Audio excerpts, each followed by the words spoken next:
I had a normal life up to a certain point. What is friendship to you? For me, friendship is when I can rely on a person and be sure that they will not let me down. It's when I'm in trouble, and a friend will always come to my rescue. That's what friendship is, in my understanding. But friendship ends the moment a friend starts looking at your wife. My name is Scene, and I am a mechanic. My life revolves around cars, especially one in particular, a vintage Mustang that my father gifted me on my 18th birthday. It's not just any car. It's a part of me, a reminder of home, of who I am. We've been together for 3 years, and in that time, we've never had a serious argument. In our free time, we enjoy walking in the park, watching movies, and occasionally meeting up with friends, with whom we might go to a club or sit in a bar. But there's one but. Our sex life. I know that Helen wants more than I can give her. My job is physically exhausting, and by the evening, I'm often too tired, which frequently upsets her. I try not to pay attention to the disappointment in her eyes, but it's hard. On the other hand, I understand that if I stop working, we'll have nothing to eat. My friends are a special group. Carlos, a couple of years younger than me, is in college. He's a real gym buff and loves the gym. He always likes to be the center of attention. Then there's Amber, Helen's best friend from high school, and her boyfriend, Fred. Fred and I aren't as close as we could be, but our girlfriends keep us together, and overall he doesn't bother me. Everything started with a call from Carlos. He suggested we get away for the weekend to a lake, to a resort where we could swim and relax away from the city bustle. The idea seemed tempting, but I decided to consult with Helen first. Helen came home in the evening, and I wanted to tell her this news, but she found out about this plan before me, which made me wary. Carlos had never called her directly before. Why did he do it this time? Helen was thrilled with the idea and insisted we go. She said it would be a great opportunity to relax together, especially since Fred could drive us in his big old SUV, which could fit 5 people and a bunch of stuff. In the following days, I couldn't stop thinking about the upcoming trip. Helen had already started planning what we would take with us, and her excitement was infectious. We sat in the kitchen, surrounded by maps and guidebooks she had found at the library where she worked. "This is going to be great, Scene," she said, genuinely smiling. I couldn't disagree with her. Her optimism had always been my support. That evening, as we were having dinner, I noticed Helen was increasingly distracted by her phone. "Carlos sent a list of things we need to take," she explained. I nodded, trying to hide my irritation.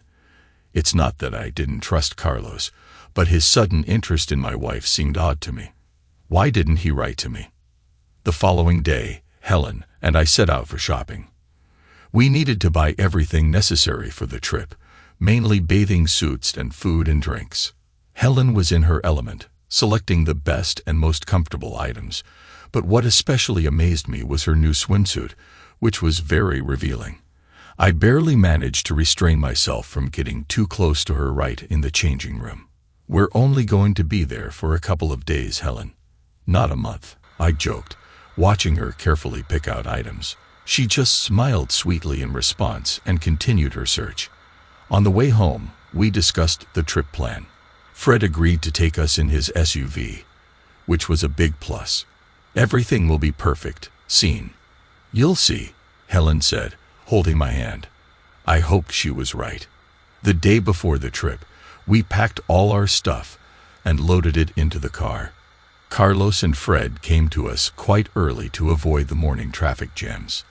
Amber, in turn, was already waiting for us in the car, eager to start our little adventure. While we were driving, Helen was constantly chatting with Amber and the guys, and I felt a bit left out. Not that I minded. I was just absorbed in my thoughts. It seemed to me that I'd forgotten something important, left something significant unsaid. But looking at Helen, happy and carefree, made those thoughts recede. When we arrived at the destination, I was struck by the beauty of the surrounding nature. The recreation base turned out to be a real secluded paradise. The cabin we got was on the shore of a lake, and the balcony offered a magnificent view of the mountains. "How do you like it?" Helen asked, hugging me by the waist. "It's wonderful," I replied, and at that moment I truly thought so. We spent the rest of the day at the lake, swimming and enjoying the sun. In the evening, sitting by the fire, I looked at Helen and thought about how much this person means to me. All my doubts and fears seemed so distant and unimportant, but the night brought restlessness with it. Helen was tossing and turning in bed, and I pretended to be asleep, watching her. When she got up and left the room, I thought she was just going to the bathroom. So I just lay there, waiting. It felt like about 30 minutes had passed, and Helen returned to bed. "What happened, dear?" I asked. "Oh, Scene, you're not asleep. I just went to the bathroom. Probably shouldn't have eaten that cheese," she said, and that reassured me. And eventually we fell asleep in each other's arms. Waking up early in the morning, the first thing I felt was the cold, fresh air seeping through the slightly open window. I turned to Helen. She was sleeping peacefully, and tranquility was evident on her face. I decided not to wake her and went out to the balcony. The view from there was truly mesmerizing. Mountains wrapped in morning mist gently rose above the calm surface of the lake. I breathed in the cool air, trying to shake off the remnants of the night's anxiety. The day promised to be eventful. When everyone woke up, we gathered in the kitchen for breakfast. Helen was full of energy and suggested spending the day at the lake. Her enthusiasm quickly spread to the rest of us, and we happily agreed. Amber and Fred were already ready for new adventures, and Carlos seemed eager to finally get on the water. Carlos, as usual, was shirtless, showing off his toned arms and abs to everyone. After breakfast, we headed to the lake. I noticed Helen and Carlos whispering together, but decided not to make anything of it. Maybe they were just discussing the details of our day on the water. I didn't want to spoil the mood for myself or anyone else over trifles. The lake was incredibly beautiful. The water was so clear that you could see every stone at the bottom. We rented a boat and set out to swim. We wanted to reach the very center of the lake and jump into the water from the sides. The sun was shining brightly, and a light breeze brought coolness. Helen was laughing and joking, and I couldn't take my eyes off her. In those moments, I forgot about everything in the world. The sun reflected off her smooth and tender body. I thought if I didn't have sunglasses, I would be blinded. We jumped into the water, swam, and enjoyed every minute. Helen was happy, and seeing her like that was all I needed. At some point, I thought that all my doubts and worries had been in vain. Returning home in the evening, we decided to have a barbecue. Carlos took on the role of head chef, while Fred and I handled the preparation. Amber and Helen decorated the tables and prepared the snacks. Everything was going perfectly, and I felt like I was part of something bigger, something important. But when night fell and everyone began to retreat to their own rooms, my unease returned. Helen was acting oddly again, and I couldn't shake the feeling that something was going on between her and Carlos. I went to bed, but due to my severe fatigue and sunburn, my eyes quickly closed, and I fell asleep. I don't remember if Helen was asleep at that moment, but I hoped she hadn't gone anywhere. The next morning came too soon. My eyes opened even before the first rays of the sun pierced through the curtains. The night was restless, and I frequently woke up, listening to the silence occasionally broken only by the sound of the lake. Helen seemed calm, but her unusual behavior from the previous night still troubled me. After breakfast, which was in a light and relaxed atmosphere, I noticed Helen frequently exchanging glances with Carlos. I wanted to think I was exaggerating, but those small moments made me doubt. We decided to go for a walk in the forest surrounding our retreat. The forest was dense and cool, filled with the sounds of nature.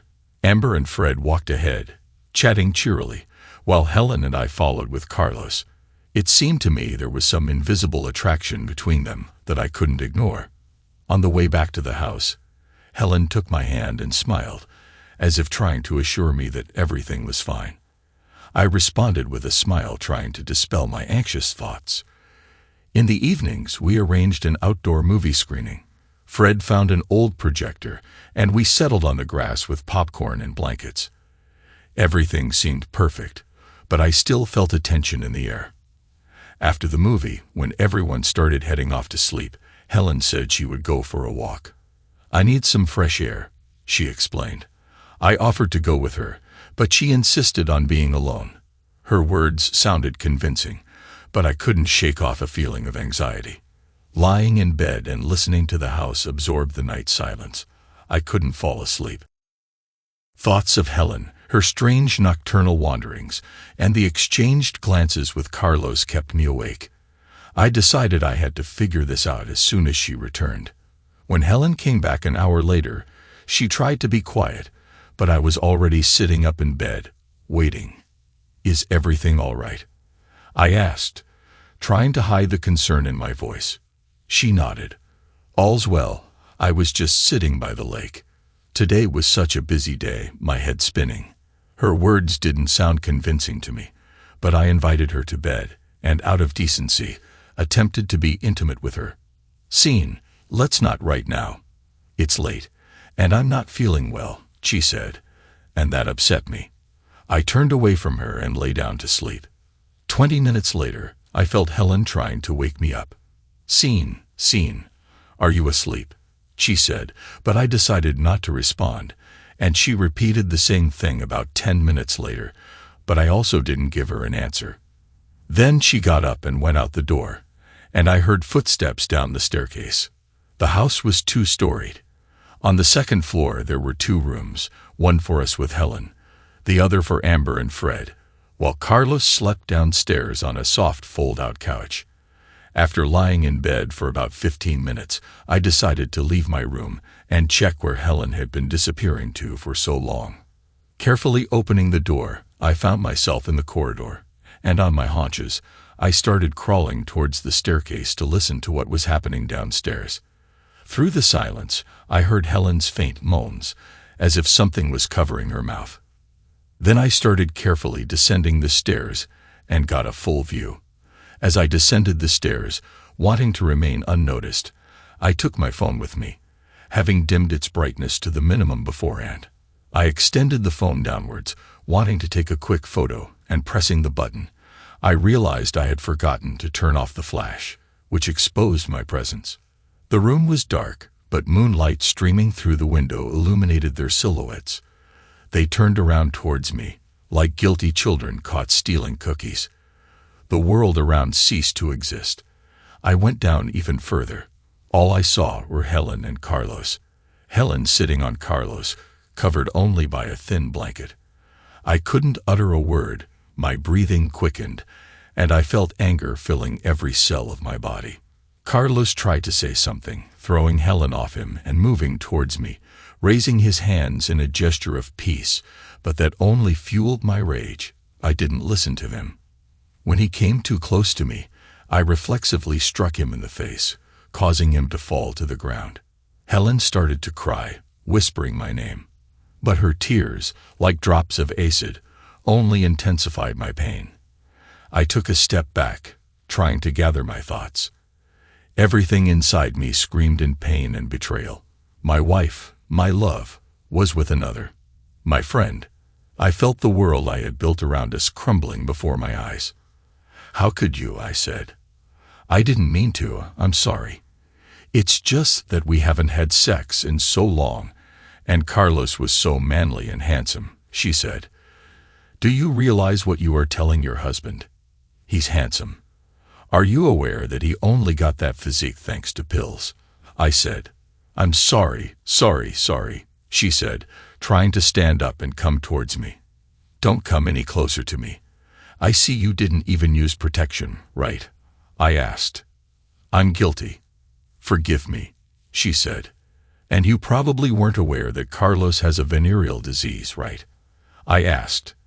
And Carlos indeed had a disease, known only to me. He shared this with me a year and a half ago, and I kept this information secret, but if I had known he would want my wife, of course, I would have warned Helen about it in advance. "Wait," Are you joking? She began, with fear in her eyes. No, dear, you're in deep trouble. Now answer me one question. How long ago was your first time? Be honest, I asked. The very first day we got here, she said. Phew, at least that's something good, I said. Helen was sobbing, and I didn't even notice that Amber and Fred had come down due to the noise and were witnessing the whole scene. Sit on the bed, do you understand? I told Helen and threw the wedding ring at her so it hit her on the forehead, and she screamed, Ow. I started heading for the exit. I needed to get outside. I stepped outside, took a deep breath of the night air. The sky was strewn with stars, but their light seemed cold and lifeless to me. That night, I lost everything I loved. A void pulsed in my chest, leaving behind only a shadow of who I used to be. I heard noise from the house and saw that Carlos had woken up, stood up, and started yelling at Fred. At that moment, I saw Fred hit Carlos again, and he fell to the floor. I smirked. Seeing this, I began to laugh hysterically. Fred came out to me and suggested we sit at the kitchen table to discuss everything, and I followed him. We sat down at the kitchen table, and I told them everything I had learned and thought. They listened to me attentively, without interrupting, allowing me to vent everything that had built up inside. At that moment, Helen was sitting on the couch, crying. She tried to say something, but each time I told her, Be quiet. What are you going to do? Fred asked when I finished. I shook my head. All my plans, dreams of the future with Helen had shattered in an instant. I don't know, was all I could manage to say. Amber took my hands. We're with you, Scene. Whatever you decide to do, we'll support you. No one could have imagined this happening. Her words were like balm to my wounds. At that moment, I realized that despite all the pain, I was not alone. I knew we couldn't delay and had to teach them a lesson at least. Amber and Fred went upstairs to pack their things while I looked after Carlos, who was alive, and that made me happy. Helen watched from the couch as Fred and Amber brought down bags of belongings. Are you leaving? She asked. Yes, but there's only room for 3 in the car. You and Carlos will have to make your own way, I suggested. It took us 5 hours by car to get here. How do you expect us to get back to the city? Are you joking? She said indignantly. It wasn't hard for you to sneak down the stairs every night, so what's the problem getting to the city with your macho? I asked. Does this mean it's over between us? She asked. No, I just arranged all this for fun, I said sarcastically. Honey, stop. We'll make up. It was a misunderstanding. You yourself said that making mistakes is useful, she said. Firstly, I'm not your honey anymore. And secondly, I don't want to talk to you, I said. And at that moment, Fred brought down the last bag, and we went outside, locking the door behind us, leaving Helen and Carlos alone, locked in the house surrounded by the forest. We loaded the stuff into the SUV and got in the car. Amber asked if it wasn't too cruel to leave them there alone. I replied, they'll stay here alone, not only locked in the house, but also needing to pay the remaining amount for the house, and they have no money. Fred laughed. We had only paid half for the house. The next half was due upon departure, and I had left Helen without any money. Moreover, the signal was bad here, and there was no internet, but they would still be found since the lake house owners were supposed to return tomorrow. We were driving and decided to discuss my next steps. I determined that the first order of business would be to consult a lawyer and start the divorce process. Amber offered her help, mentioning that she knew a good specialist who could assist me. Fred added that it was also important to take care of my emotional state and offered several contacts of professional psychologists. I declined the psychologist, but took down the lawyer's contact. Upon returning home in the morning, I immediately prepared the documents attaching a photo taken last night. Since the photo was taken with a flash, everything was clearly visible. I also blocked our joint electronic accounts to prevent Helen from accessing the funds. I changed the locks on the house and installed an alarm system just in case. I also began gathering Helen's belongings and found a pack of condoms we never used and $15,000 in cash in her winter jacket. I was tempted to take the money, but decided to leave it in the jacket and tossed it into her bag, not wanting to take anything from a despicable person. Throughout the day, I gathered all of Helen's things and left them outside the door. The porch was cluttered with her belongings. I didn't care if someone came and stole her things. That was not my problem. What comforted me was that the house was entirely mine, gifted by my parents before my marriage to Helen, so she couldn't claim it. 4 days later, Helen returned to town with Carlos, and they headed straight for my house. I was at work at the time and received a notification that someone was trying to break into my house, with security forces arriving within minutes. I laughed out loud when I went to the police station in the evening and saw the two of them sitting in a cell. At the police station, I confirmed that Helen was my wife, but a court case was pending, and she would soon be my ex. When the security arrived at my house, they saw a man with a bat and a woman trying to break in. They were caught and jailed for a few days, and now Carlos had to buy me a new window. At the police station, I made it clear to him to stay away from me. A month later, the first court session took place. The divorce process was complex and emotionally draining. Helen tried to contact me several times, but I realized that for our mutual good, we needed to give each other space. Meetings with the lawyer and the police took a lot of energy. I got tested for sexually transmitted diseases and fortunately tested negative, unlike Helen, who tested positive, putting Carlos at risk of jail time for engaging in unprotected intimacy, especially since he regularly missed taking his medication, but I didn't care about that. What mattered most was that I was healthy. The hardest part was realizing that life without Helen would be completely different. We had spent so much time together that her absence felt like a missing piece of me, but with each passing day I learned to accept this, focusing on building a new life. Amber and Fred became my pillars during this difficult period. They were always there when times were tough, helping me look forward. Their friendship reminded me that despite all losses, there are still people who love and support me. Gradually, I began to find solace in the little things. Evening walks, reading books I had long wanted to read, and even work, which helped me distract myself. I started to rediscover the pleasure of solitude, finding in it not only sadness but also an opportunity for self-development. One day, sitting by the river and watching the sunset, I realized that, despite all the pain and loss, new horizons were unfolding before me. Life after Helen would be different, but that didn't mean it would be worse. I began to feel ready to meet it with an open heart, ready for new challenges and opportunities it would bring. With each new day, I began to feel a bit different. I wouldn't say it was easier. That's not the right term. Rather, I became more focused, finding in myself the strength to look into the future without fear and regret. Amber and Fred continued to support me, and their friendship was the anchor that kept me from sinking into despair. My morning walks became a kind of ritual. I walked along the riverbank, contemplating what I wanted to change in my life. I realized that I wanted to spend more time on myself, my hobbies and interests that had been forgotten.